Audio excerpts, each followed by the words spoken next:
quickly go over our developer pain points. One, we can see that there's a lot of data privacy regulations. They're actually developers have the responsibility for regulating all the data according to different types of countries. So there's GDPR in Europe, and then there's even CCP in California. Uh, their main challenge over here is that they have to really ensure that they're doing all their tasks navigating this maze of data privacy rules across all these regions, which demands a really strong grasp of these legal standards. And that could be challenging for developers, especially if that's not their main task. Number two, user data access requests and personalization. What that means is the challenge is in balancing user data access, which demands with the task of creating really unique and personalized experiences that align with such privacy rules. Number three is there's a lot of sensitive and high value customer data, especially within the luxury industry. So includes personal data, purchase history, payment details, etc.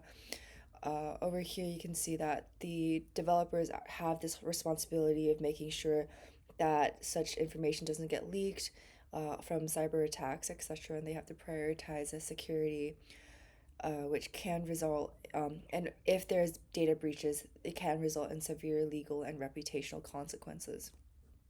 And number four, the challenge here is finding that sweet spot between security and usability with user friendly yet really solid authentication methods, which is very vital for high value transactions. Number five, we can see that developers have to ensure that only certain types of people have access to specific types of data. There can be different types of leaks that happen when you're doing team collaborations, when someone who isn't allowed to see the data accidentally sees the data, and all that violates some privacy rules, so that can be challenging to handle as well. Number six, we have data minimization for privacy. So, what that means is the developers have to navigate that line between collecting only essential data and delivering personalized experiences that these users love. So you have to find out, or every time you collect a data, there really has to be a reason you collect anything. So, number seven, user trust and reputation. So, brands build their reputation and quality and trust. On top of that, luxury brands build that with exclusivity as well.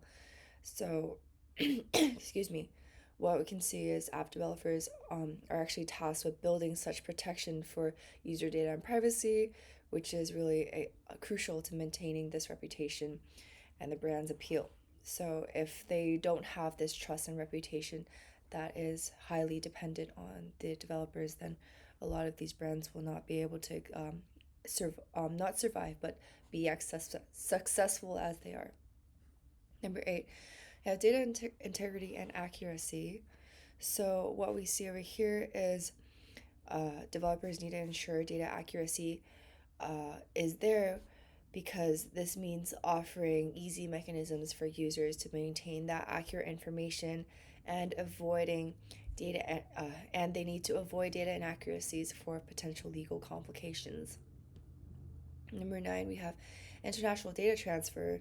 So it's similar to our point number one, where developers have to understand all different types of legal laws um, in different continents, countries, etc. These brands and developers also have to navigate how you transfer data across different legal aspects. So that's also a lot of information that a developer needs to understand. So moving on, we have a few content creator pain points as well. So number one, we have the creator economy.